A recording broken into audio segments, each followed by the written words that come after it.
Hey, it's your weekly corner Späti, and it's Kieran, and I'm joined by Uma. Hello. And we're doing this remote because the fucking plague has struck Berlin and incapacitated like everyone I know, including Uma. She's just, Yep. well enough to set up a microphone from her lovely Literally, apartment. to just sit on a table. Yeah. But Not on a table, by the table. I don't know English. it's Whatever. all right. Prepositions are a fuck. Yeah. But also, like, cannot stress enough that the illness is making it incapable for a lot of people to do that. Yeah. Um, yeah, it's fun. We out here. We're doing it. It's because fucking sorry, I'm not Yeah, I'm gonna rant about Berlin go being for it. shit for a Go for it. second. It's We all because spit in one each other's day faces. No, but it's well, yeah, but also it's 15 degrees one day and the next it's 2 and it's snowing. So Yeah. of course everyone's just catching a plague because like how the fuck are we supposed to dress? How are we supposed to be outside? I don't like this. No, I that's fair. yeah. Yeah. Anyway, sick rant over, sorry. No, yeah, it was a sick rant. Oh, I didn't mean it like that, but sure, yeah. Ain't I a stinker? I'll take it. Yeah. So we have a wonderful interview queued up for you cuties that we will start playing in a bit. But first, you you noticed something I tweeted, which was the weird TikTok that like who is she? She a Tory politician? I don't know.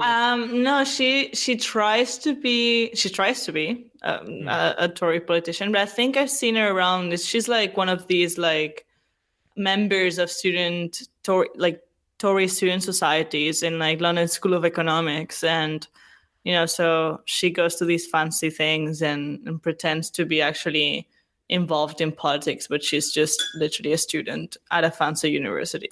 Yeah, she's trying to be like a right wing influencer type. Yeah, no, literally, like, what was her name? Sophie Corcoran or something like that. Yeah, okay, that sounds Corcoran. right. Yeah, Cochrane, yeah, Corcoran, yeah. yeah, something like Um, that. I think that's an Irish name originally, but also so is Tory, and it means Oh yeah, yeah. Love that. love that. But yeah, so I think people are probably familiar with her because she does these videos every so often, and in them it's always just like, "Oh, I'm a Tory realist," and "Oh, I'm just a common sense conservative," and then it just cuts to like the third person just like goose stepping, being like, "I believe the Mussolini should conquer Ethiopia," and then just like Yeah, cuts to the fourth person being like, "I just want to have my chips," or something like it's such a random crew. Like, I mean, well, it's not. they're all I guess young it's what you would. Tories. It's yeah, exactly. Like, but she just.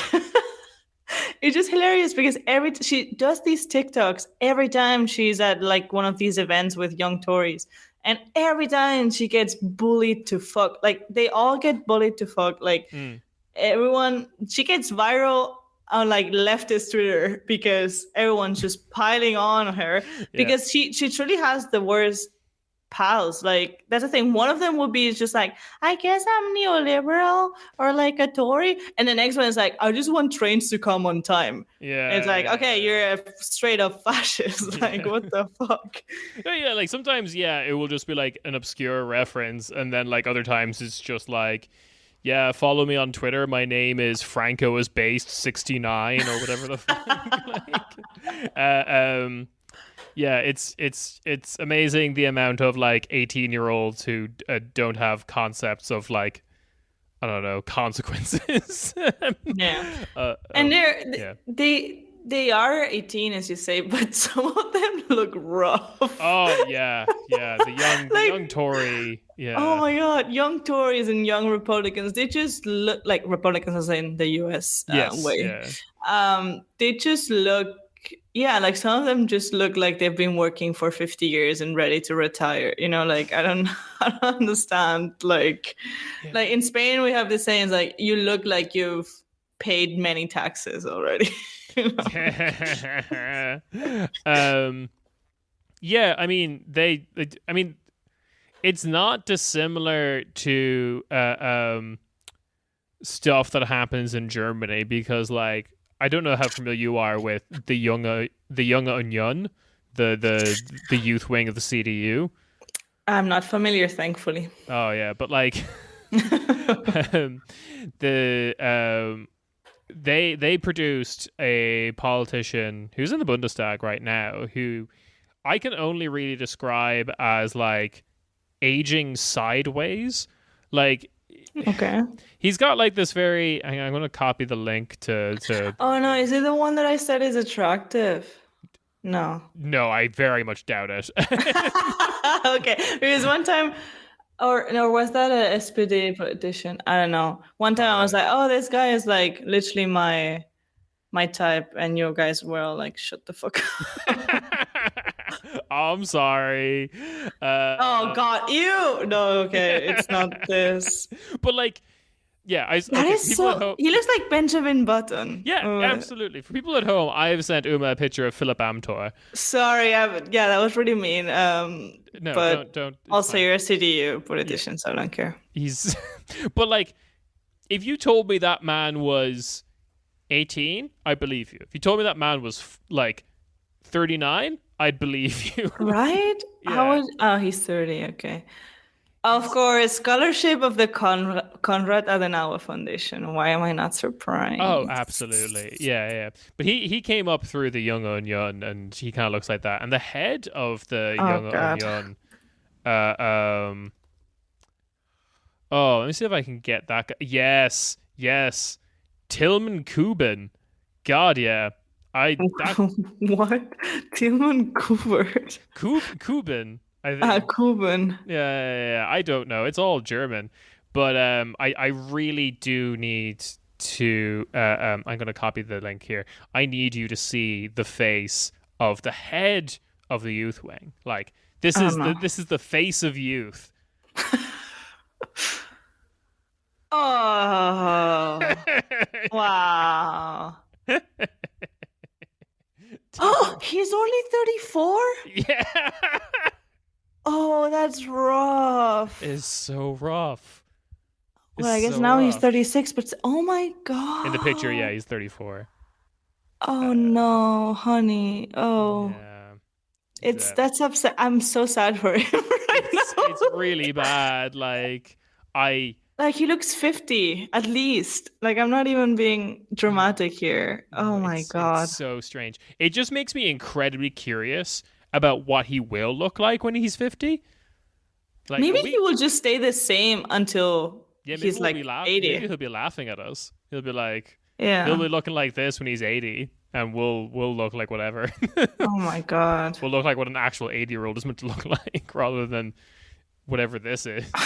This guy, also this picture, like, he's seen some shit. Like, what is this?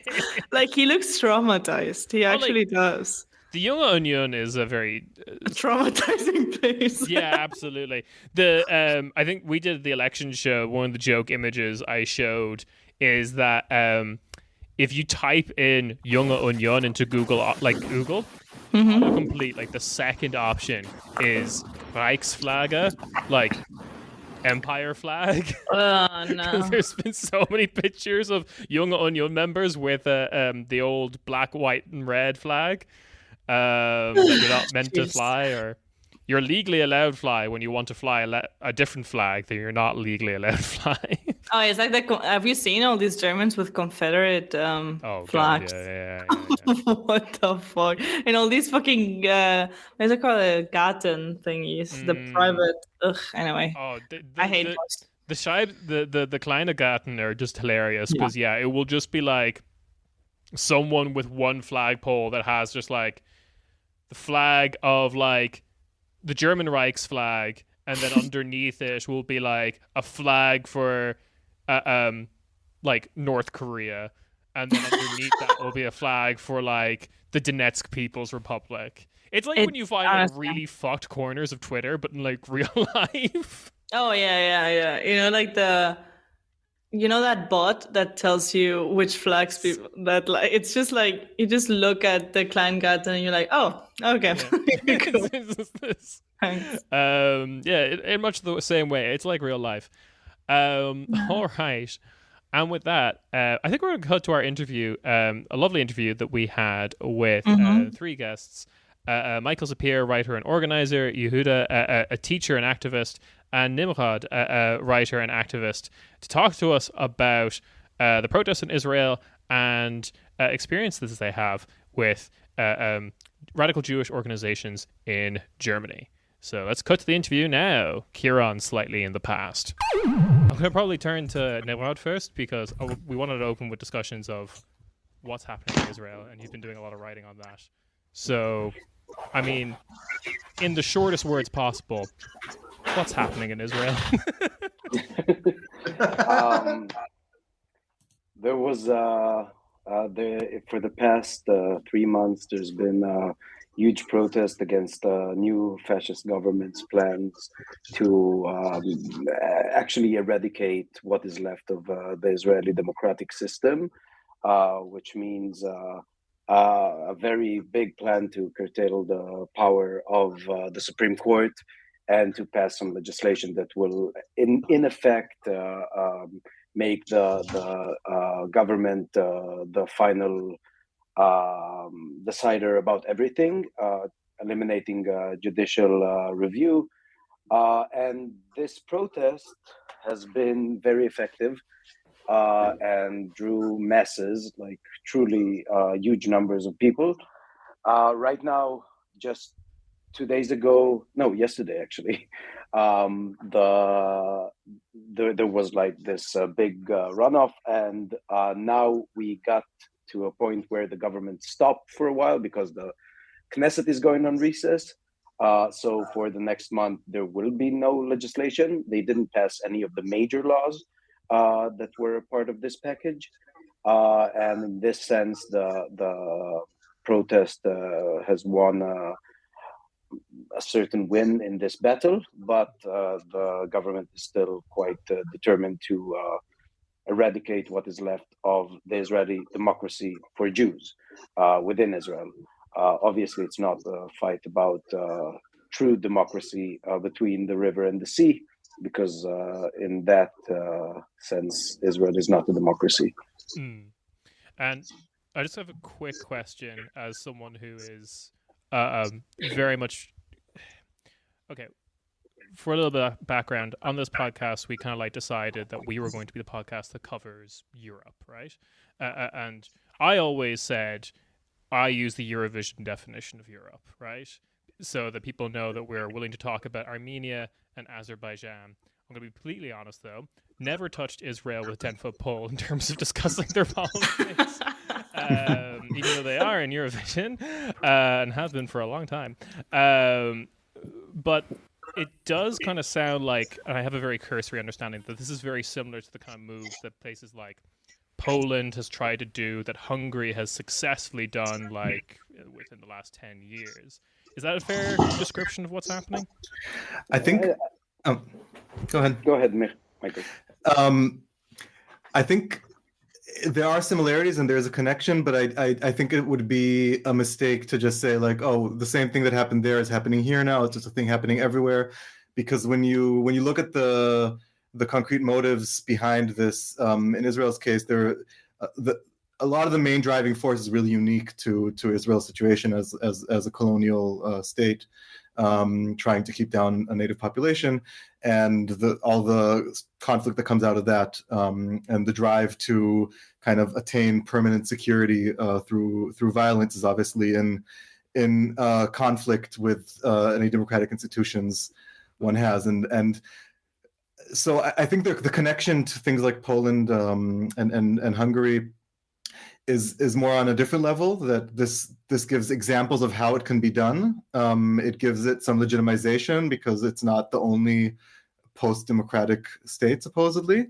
But I don't think it would be correct to just say like the same thing is happening everywhere now. It's just reached Israel, because when you look at the background to it, it's very specific.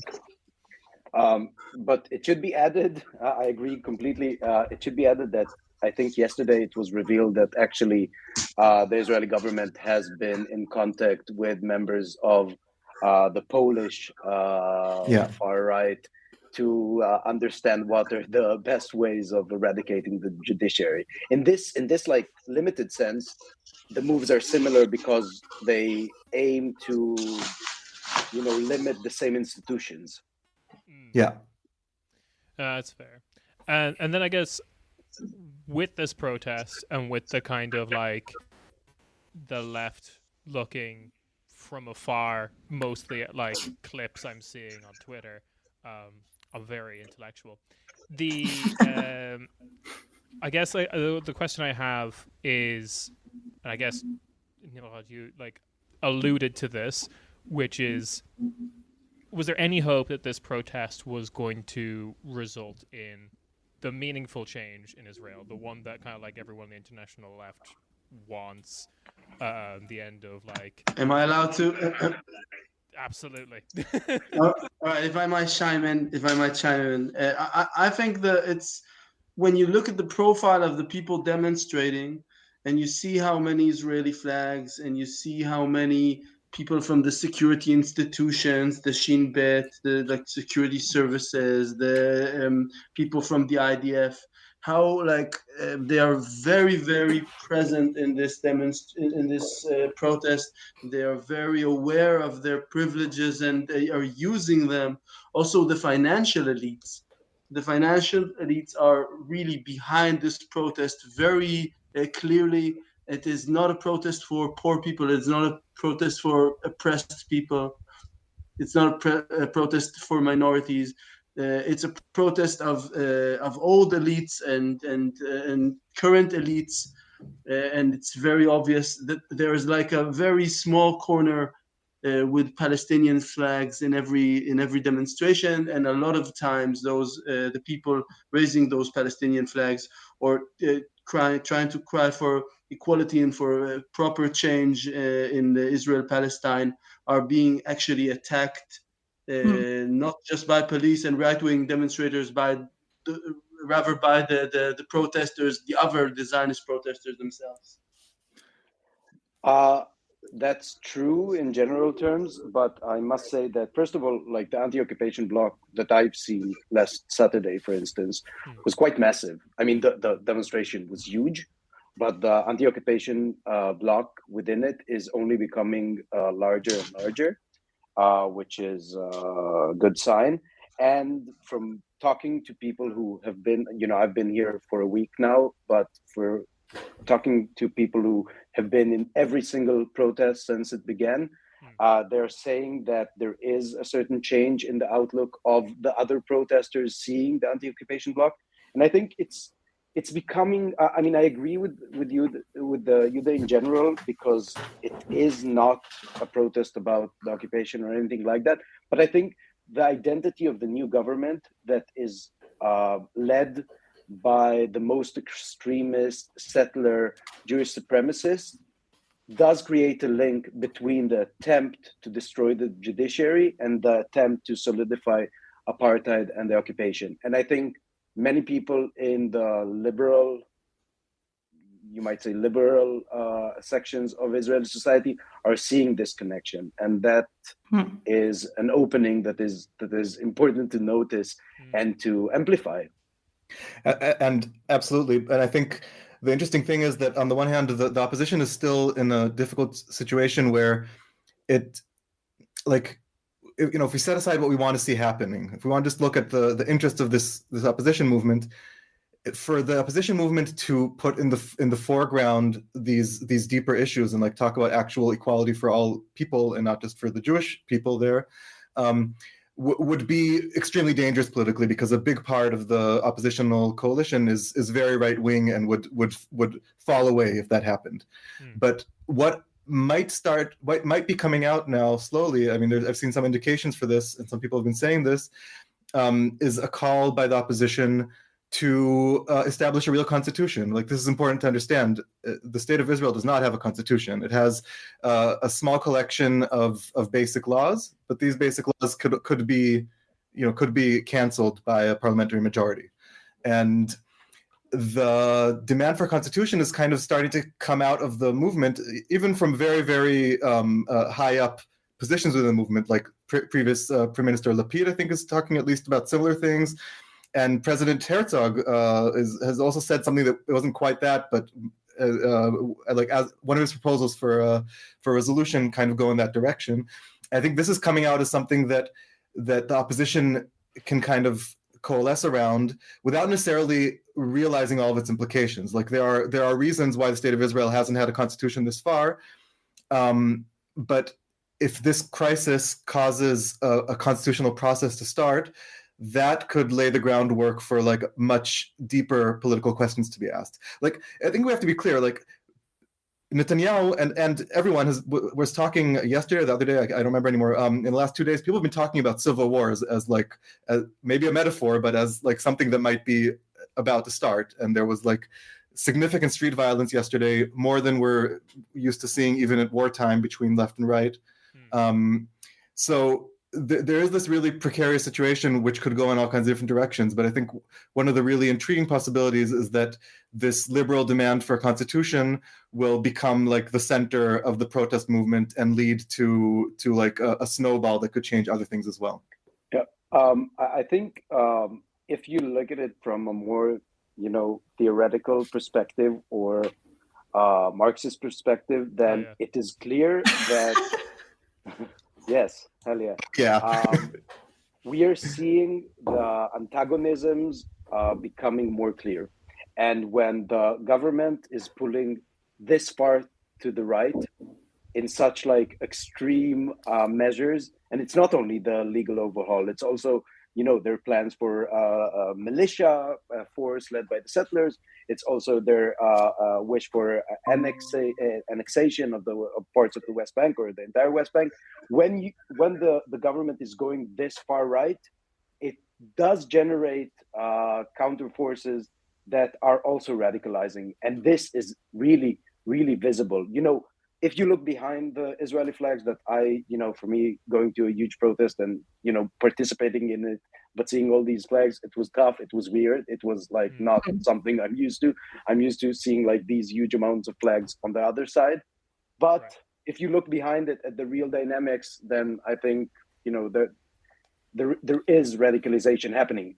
The actual fact that refusal to serve in the reservist corps in the army by pilots, by elites, by everyone, is becoming a legitimate tool of political struggle, is something that, if you would have asked me 2 months ago, 2 months ago, I wrote a paper about it. And I said, there are starting to be like some fractures in the Israeli militarism in the protest movement.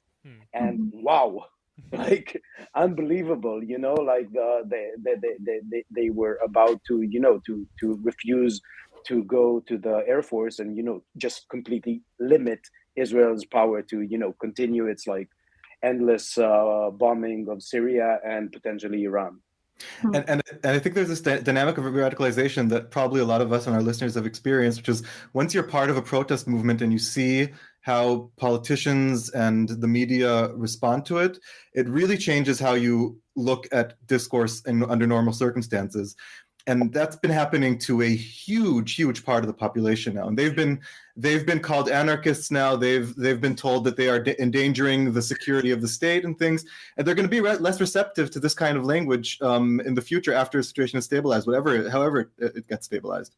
I do know that feeling of just like joining a protest movement and the media is like, hey, do you want to talk to us for a minute? And you're like, no. And it's like, I can't believe that person attacked me tonight at 6. Yeah, that's fair. I want to turn to Yehuda a bit here. I'm kind of curious about, I don't know, you've probably been paying attention to this, like Germany's reaction to this protest movement, their understanding of it. Jesus.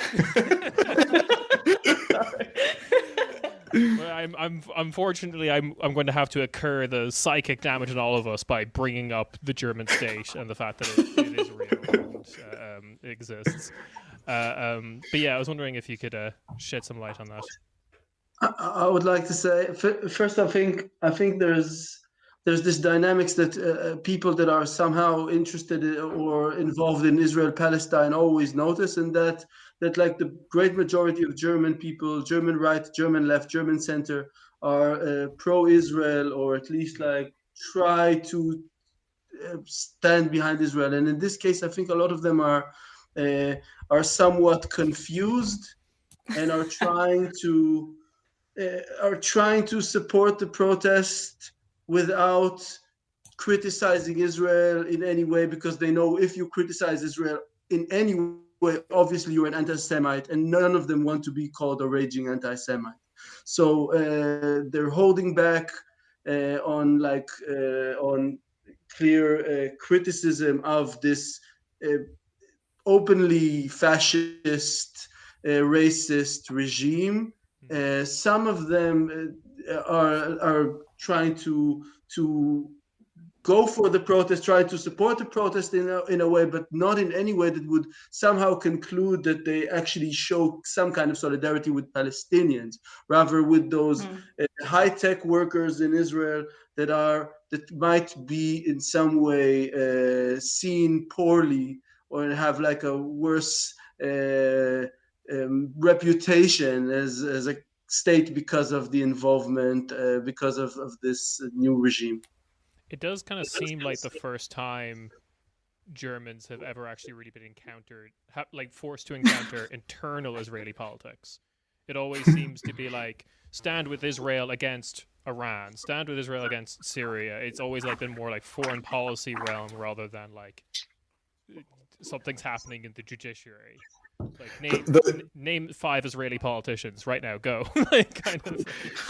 But you do see a repeat of something that you see you see often, which is whenever there's like a big demonstration in Israel, you have all these Germans like slobbering all over it and being like, look at this vibrant democracy, and just like going out of their way to show how much they appreciate Israeli democracy. And you have been seeing some of that. So like when people talk about what's going on within the state of Israel, it's mainly to emphasize like the strength of civil society and look how it's standing up to injustice and stuff like that, which is, I think, a little bit unrealistic. Like it's, even now where it looks like the movement has really like made something happen, it's temporary, and like the danger is just as big as it was before, if not bigger.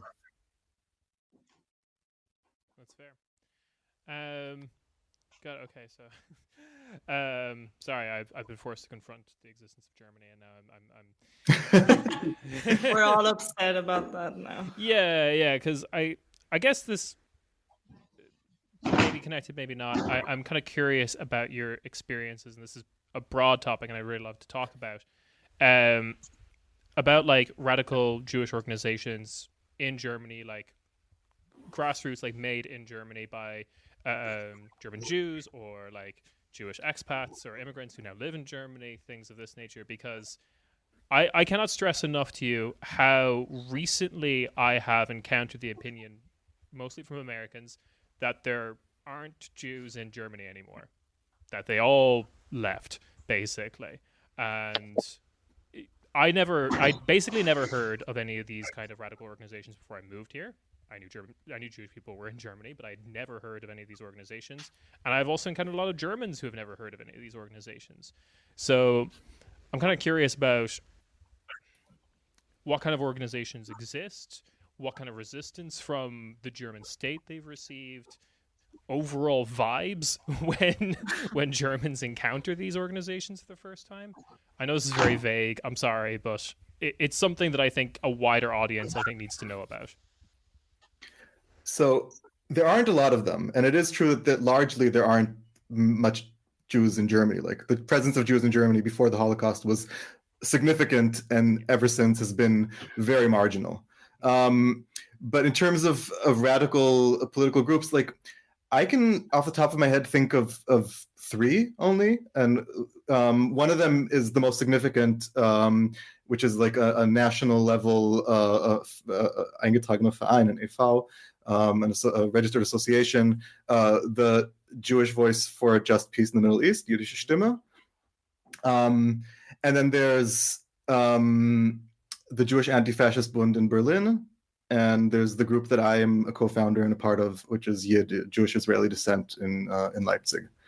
And I I'm not aware of any other such group in Germany. There is, I mean, in the Germanosphere, there's a cool group in Vienna called the Judeo-BolschewinerInnen. And there's a group in Switzerland called Jüdisch Antikolonial. I think that might actually be a full list of like radical Jewish groups in the German-speaking countries. Yeah. Oh, that's unfortunate. I want to say something because I think I'm kind of involved with this is something that I always repeat when we talk, and I say that I'm involved with the Zentralrat, with the people in charge of the basically representing the Jewish people in the public German sphere, the 200-something thousand Jews, and I think it's a very, very mixed community, the community of Jews in Germany. Like 200,000, a lot of them, maybe the majority, people that came from the old Soviet Union like 30 years ago. A lot of other immigrants, very, very few people that were like children and grandchildren of survivors that came back. And because it's it's a very, very diverse community, not just because a lot of them speak Russian and a lot of them don't understand, have like different traditions. And if you talk about Jewish traditions and synagogues, they're very, very different from each other. So it's very hard to find a common denominator for them. So what the Zentralrat did in many ways, they said, well, we don't want to talk about if is a son of a Jewish father but a Christian mother, a Jew. We don't want to have that discussion. We don't want to have this discussion about what makes us Jews in Germany, what's our political tendencies, what are our ideas about immigration and racism here. What can bind us all together? Israel. And in Zentralrat, the Juden is really pushing that unrelevant political debate to like most Germans and most Jewish Germans or German Jews are pushing this as a flag, as something we can gather around, and it's something because I'm like an activist in the Jewish scene against anti-Semitism, and I'm a part of a group that's involved in it. So much of the training we are that we go through, so much of the lectures we hear from the people we meet are people from people that are hasbara people that are pushing the Israeli narrative as if we are supposed to represent it, right, just because we're Jews.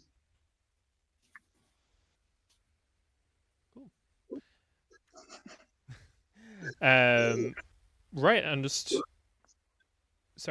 one question here is just I'm kind of curious as to about like, has there been any pushback to that tactic? Has there been any alternatives been successfully put forward? Like how do people combat that? Like Israel as the banner that will unite, rather than I don't know, being workers, being human beings. I'm not entirely certain what the alternative is. Has there been any success with anything other than Israel? Well, there's two sides to how this goes down, because only about half of the Jewish people in Germany are organized within the official Jewish community, which is officially represented by the Zentralrat. I'm not one of them, so maybe Yehuda can say more about like what's going on inside that. But I know it's a very tough battle there because it's very top down, and there isn't a lot of room to challenge that from within, from what I can tell, from what I've gathered. But then what happens is that official community gets to to be the Jewish voice in the German public, because it's a government supported structure, and it's in close collaboration both with the institutions of the German state and with the major political parties. So their narrative is overbearingly dominant, and then we have all these individual voices or small groups, like my group, like the Jewish Anti-Fascist Bund in Berlin, which are trying to at least make clear publicly that that's not the only Jewish perspective on these things. And that works on some levels, because then activists who are looking for like an actual progressive view on this will say like, hey, wait, okay, there isn't just the Jewish position. Here are Jewish leftist groups, and we can talk with them, and they can be something we refer to. But then for like people who want to be in the mainstream and who are involved in state institutions and stuff, our existence is insignificant, and they continue to refer only to this like official establishment position. I can say like I'm a relatively newcomer to Germany, and I moved to Berlin less than a year ago. And my German is not up to the level required for like proper political work. Never speak German. In German. Don't give them that ring. Don't do it.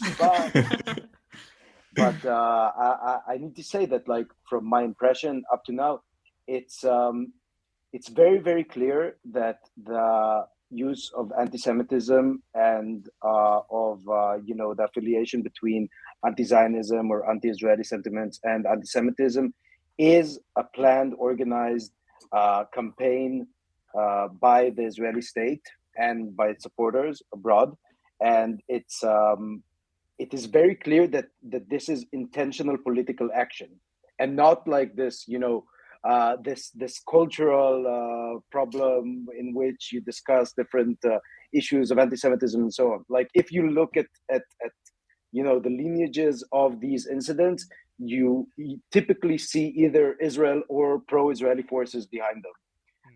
So I think like in a sense, it's not such a good idea in Germany to like say, look, behind that there's Israel, because then you'd be accused of anti-Semitism, because it is an anti-Semitic trope in a way if you interpret it like that. But I think it is quite important to see that Israel is heavily invested in the linking of anti-Semitism and anti-Israel or criticism of Israel in a clear, defined, official way. And it is happening in Germany. It is happening in the US, where BDS laws, anti-BDS laws are being legislated everywhere. It's happening in the UK. It's happening in France. It's happening all over. It's a very useful instrument for Israeli foreign policy, and we need to look at it as such.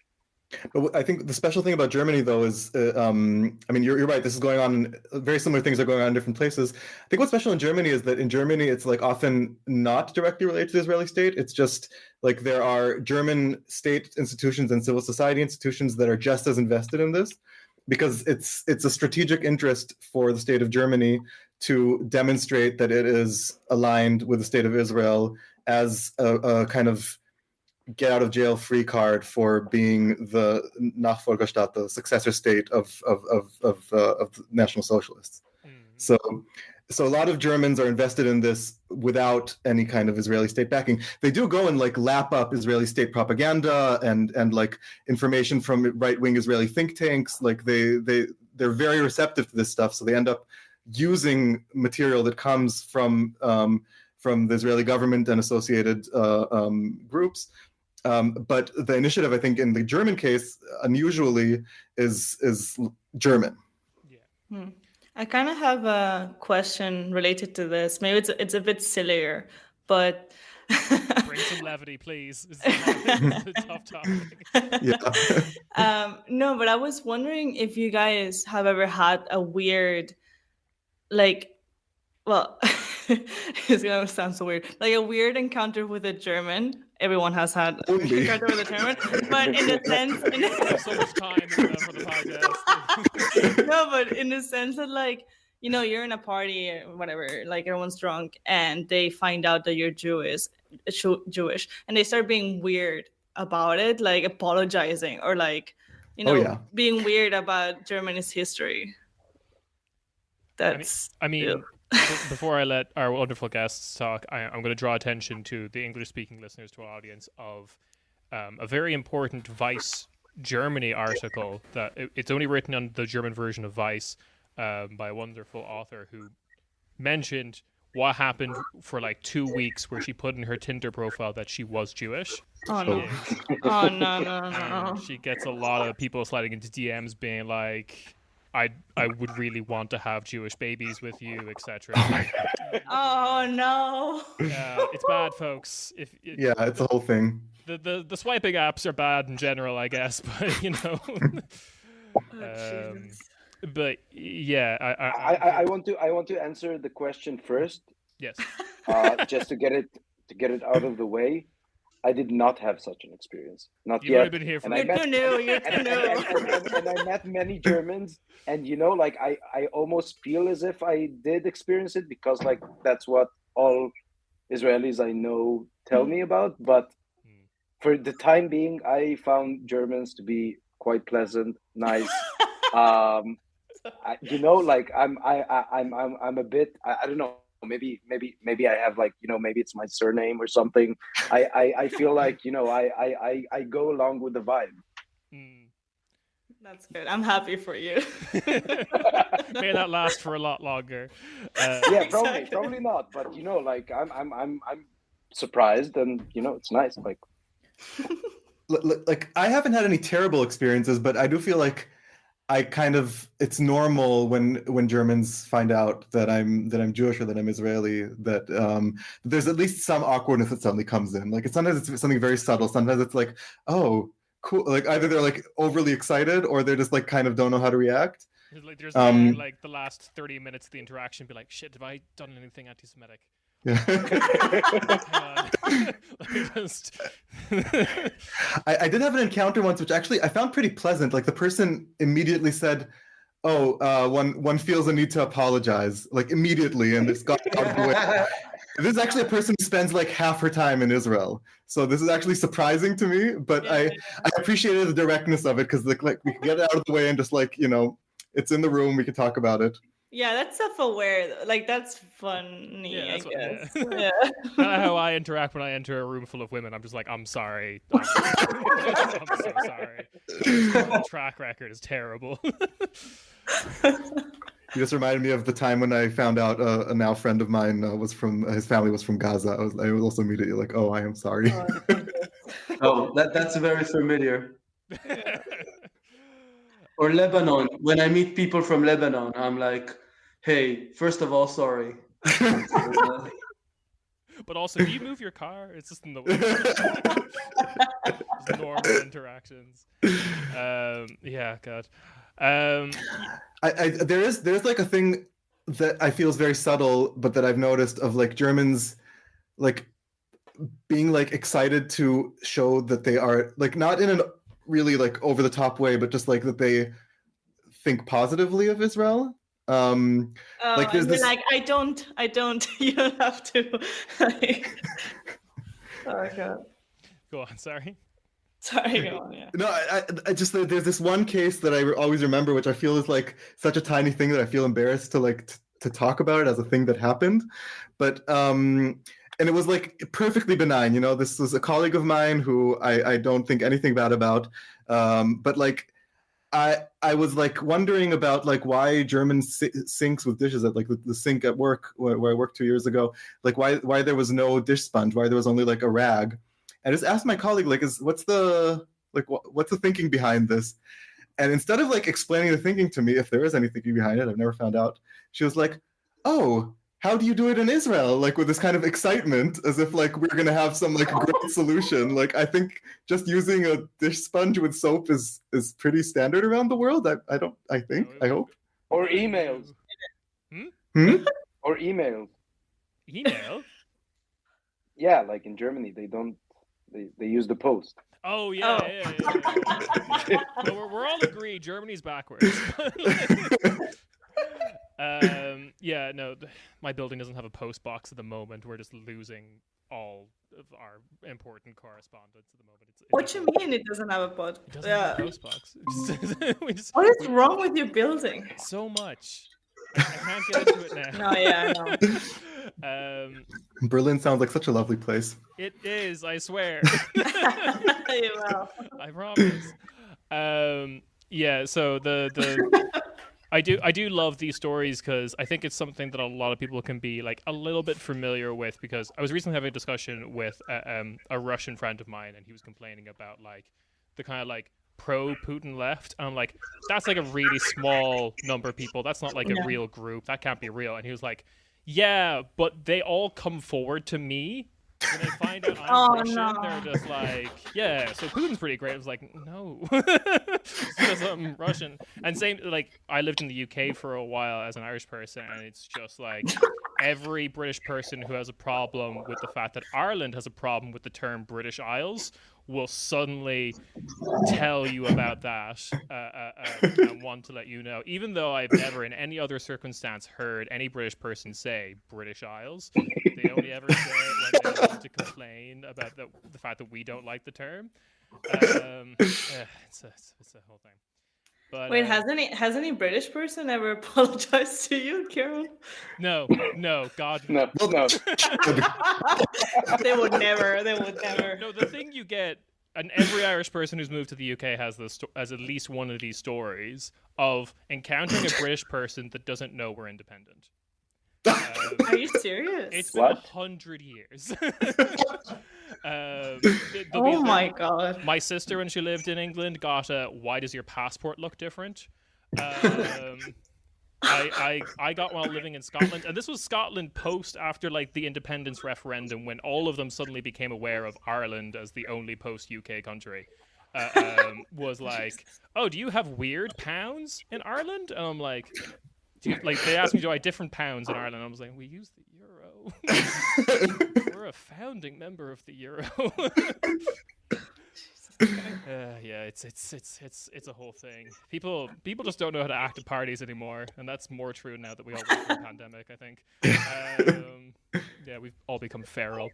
Okay, so going back to steering this back a little bit to the topic, I am curious, kind of to the same question about Germany's attitude and weird interactions, obviously, but particularly if any experience with the left. Oh yeah. I don't think we've actually ever. No, we have done a very, very old episode where we kind of explained to our non-German listeners the anti-Deutsch. Oh, yeah. I'm gonna go save that one. That was a Sisyphean task, and I think it was mostly just kind of us ragging on that one theorist. What's his name that they all love? Adorno. That was mostly just being a very long discussion about Adorno. Oh God, thank fuck I wasn't in that episode. I'm so sorry. But the other thing that I think we've talked about successfully in this podcast, and this is, I think, probably a little too Berlin-centric, but the anti-Deutsch in this city is very much like being pushed out in favor of a more kind of inclusive of all people kind of movement. I think the biggest name in that kind of space is Migrantifa, which is a wonderful pun. I don't want to give them too much credit, but they definitely exist in this space. And yeah, it does kind of feel like the anti-Deutsch are becoming a little bit resentful that they're no longer the cool kids left, that they were the cool kids left in like the 90s maybe. But I'm just kind of wondering, okay, and also I said all of this realizing, as much as I would like it to be the case, Berlin is not all of Germany. So I know it is different elsewhere. I'm just wondering what you think is happening in that kind of space, or your experiences with it.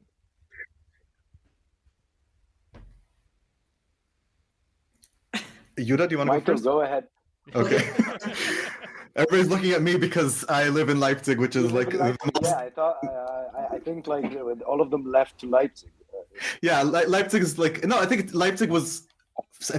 I gather since the 90s already like an anti-Deutsch kind of stronghold, and it's just like in Saxony in general, like anti-Deutsch is the mainstream of the left that is to the left of the social democracy. So I mean, it's also been changing here. Like I lived here for 5 years, from 2007 to 12, and then I moved back to Israel, and I came back here in 2019. Right. And I wasn't involved in this kind of stuff before when I was here the first time around. But like in the 3 years or 4 years now, it was like 4 years 2 weeks ago. Congrats. 4 years, yeah, thanks. So like I've been hearing again and again how like they've been really weakening in this time, and like they've kind of been losing their grip. But they're still very present, and I kind of obsessed with political stickers, so I paid a lot of attention to these. Oh, yeah, this is how I learned German. Yeah, absolutely. Yeah, really important medium. And just a few days ago, on a like 1 hour walk, I like tore down like 10 anti-Deutsch stickers that had recently been put up. I can say that for sure. And like there were new stickers I hadn't seen before either, so they might have been newly printed, which is also interesting. Cheers. And like I was thinking about this in the context of what's happening in Israel, because like they're like to continue to support Israel in the way that anti-Deutsch do, which is this like full-throated, no questions asked, like fanatic support for Israel. Like you can't. I mean, you can either like really not look at any details, or you have to kind of leave behind your left principles, because it's really impossible to unite them with what's going on there. And like one of the stickers that I saw was really interesting in that so a lot of the anti-Deutsch stickers, you know, take the anti-fascist action logo and then like put in like other flags and other text, and that's, you know, very very usual. But this one had the circle with the Israel flag and the U.S. flag, but the circle was kind of like placed in the corner, so you can only see the text at the top, and it just said like pro-Israelish. It just said pro-Israeli. It didn't even bother to make it like pro-Israeli anti-fascist. But I also see stickers here, Zionist anti-fascist and stuff. And these were stickers saying stuff like cool kids don't wear dish rags, with a picture of the keffiyeh. Yeah. Jesus. Yeah. And that the one with the pro-Israelish, that I think that was saying like for Israel in this like weird Fa Hebrew font, which I think is very problematic. And then like, I don't know, some nonsense. But it was making me think that like they're needing to like grasp straws now, because they can't really, you know, there used to be this anti-Deutsch narrative of like Israel is a bastion of progress in this like backwards region, which is, you know, that's already like a colonialist narrative. But like at least they were trying to say like we stand for progressive values, and Israel is part of that. And I think something I've been seeing since the election, since immediately after the election, since before the final results were in, was them declaring kind of like we stand behind Israel regardless of who rules it. It's not about a specific policy or specific government. It's about it existing as a Jewish state. And that kind of demonstrates to me how unwilling a lot of people in Germany are to like actually think about Israel as a place with living people and with politics, because for it to exist as a Jewish state, you need a set of policies that keep it Jewish. And that set of policies is reactionary. Like it's really that simple. But they think they can just say like, no, we just support in principle having a Jewish state, and it should stay Jewish. And beyond that, it's like up to the people there to decide democratically what happens there. Like this doesn't actually make any sense, and I think this is how they're trying to hold on to this right now. And even the question, what is a Jewish state or what is Jewish, is a question that would blow their minds, because this is only a symbol for them to get rid of their like misguided guilt, philo-Semite, anti-Semite, and social interactions with each other. I wanted to say that I think the main stone that anti-Deutsche tripped on is the refugee crisis, because obviously the left stood behind and said like refugees welcome. We are a state that has the responsibility for people that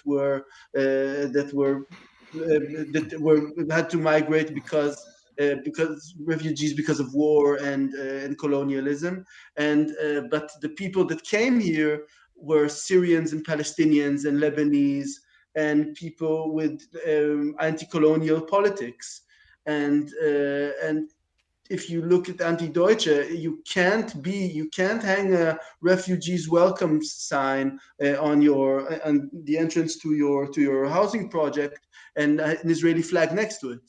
That's the absurdity of their situation, and people from the Syrian left, people from the Palestinian left that came to these clubs and to the universities and get-togethers and said, yes, we want to be a part of this left, we're being shunned, we're being kicked out because of their obvious anti-colonial positions.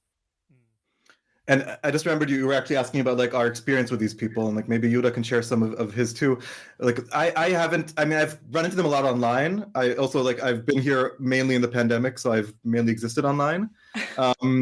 But right before the pandemic, I think this was, I was supposed to give a workshop on like radical Jewish history.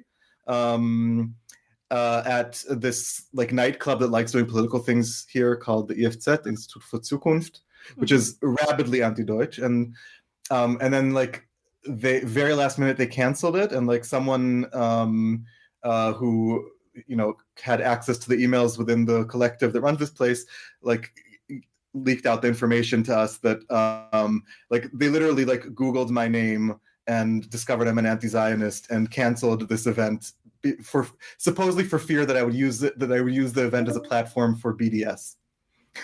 Okay. I wanna tell a little story that has something to do with that. I am because I live like in a small town in the north.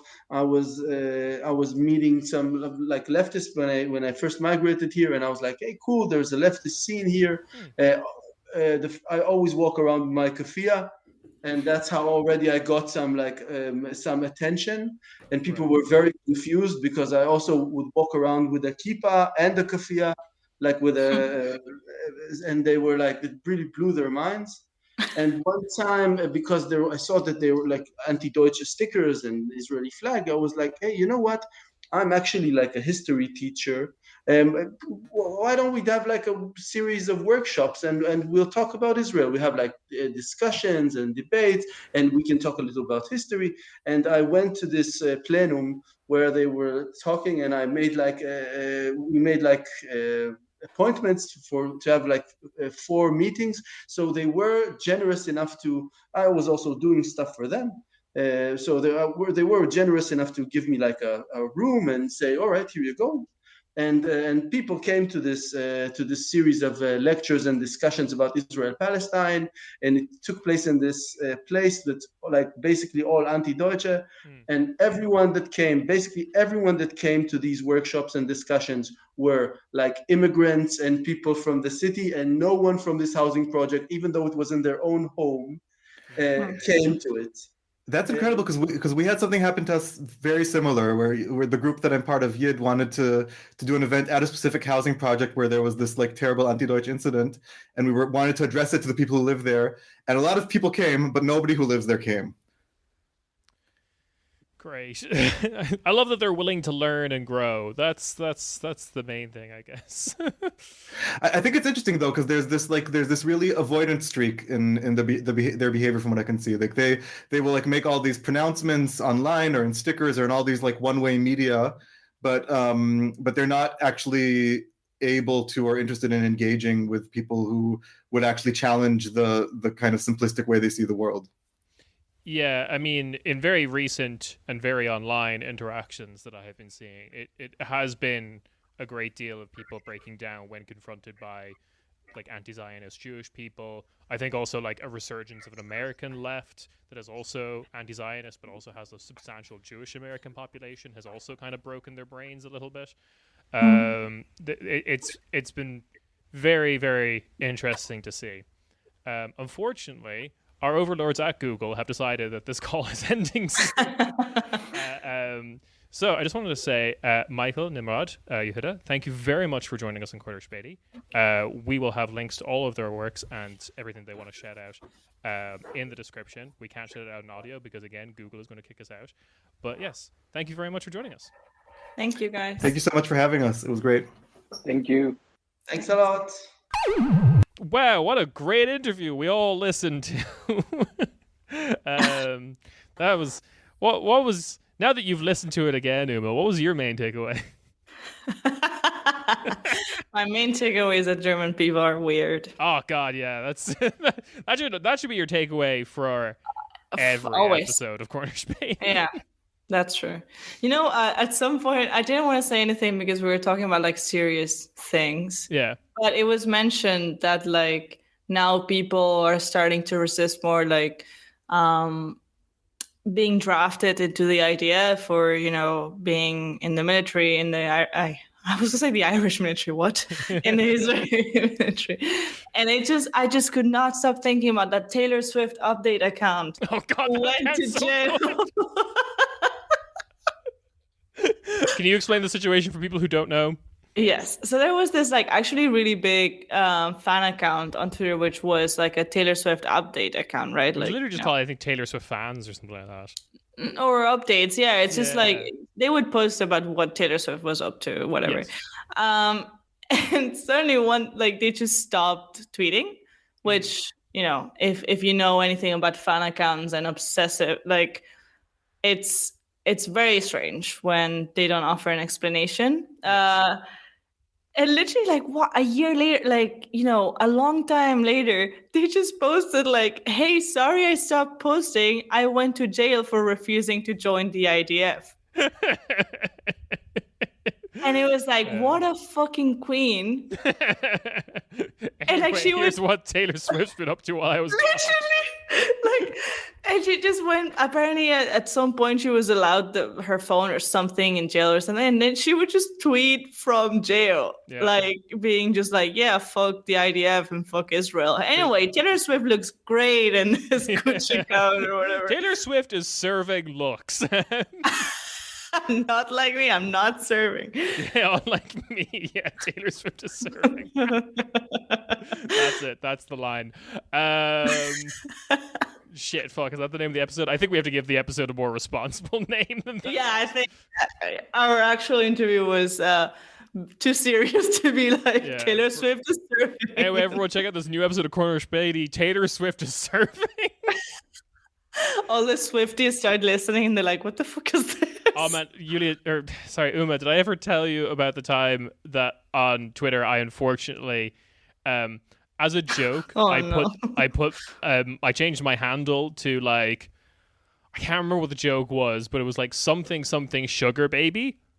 Okay. Yeah, I was making some sort of political joke, but I unfortunately included the word sugar baby.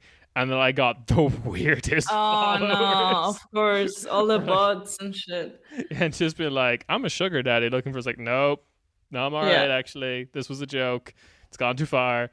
To each their own, but it's not me. Not for me, pal. Sorry. They're all scammers anyway. It's so annoying. Absolutely. I'm out here looking for a real sugar daddy. Yeah, exactly. What the fuck? Where are the real sugar daddies? Absolutely. No, but just being a woman on Twitter as well, you just get so many people claiming to be pay pigs. It's not even sugar daddy. It's just straight up pay pigs, which... for those of you who don't know what a pay pick is, you don't want to know. No, it's just someone who just randomly sends you money because they like spending money and being humiliated or just they're submissive people. Anyway, it is the other end of a fin-dom relationship. Exactly. Yes. Yeah.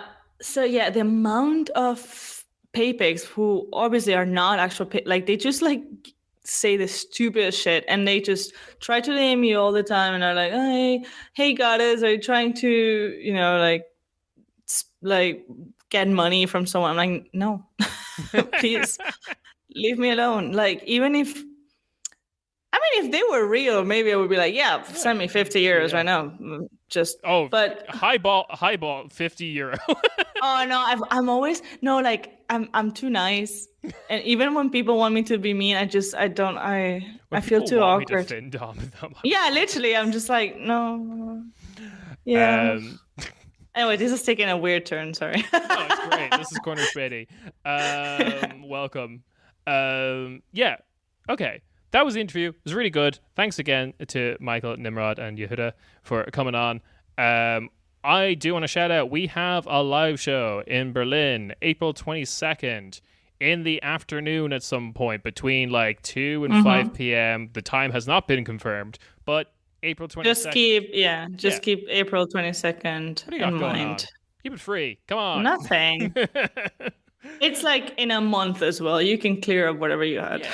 Have an early lunch. It'll be exactly. Or don't and just get wasted, whatever. Yeah, that is in the Selena Hotel in Mitte Selina. So Selena, not like Selena Gomez. That's your mnemonic device. Selena, but not like Selena Gomez. Oh, that looks cute. Yeah, right? Sorry, I just googled the place because I didn't even know. So you guys get, updates directly from Kieran. That is great. And That's so cool. Because we're starting to promo it now, and the first kind of like bonusy episode about this has already happened. But we are doing Gyrovision again. Gyrovision 2023. Mm-hmm. We are doing a live stream on the 13th of May, starting at like 8 p.m. German time, Central European time, to do our commentary for this year's Eurovision. It's going to be lots of fun. People who have watched the previous 2 streams know how much I yell. And also, this is Uma's first Eurovision. Mm-hmm. Exactly. Ever. I don't know what Eurovision is, actually. So. Excellent. Yeah. She's never heard of it before. It's great. I've lived a blissful life. Yeah. You lived as like a sheep herder in the Pyrenees. Exactly. Anyway, we will catch you on the bonus feed. See ya. Ciao, ciao. Bye.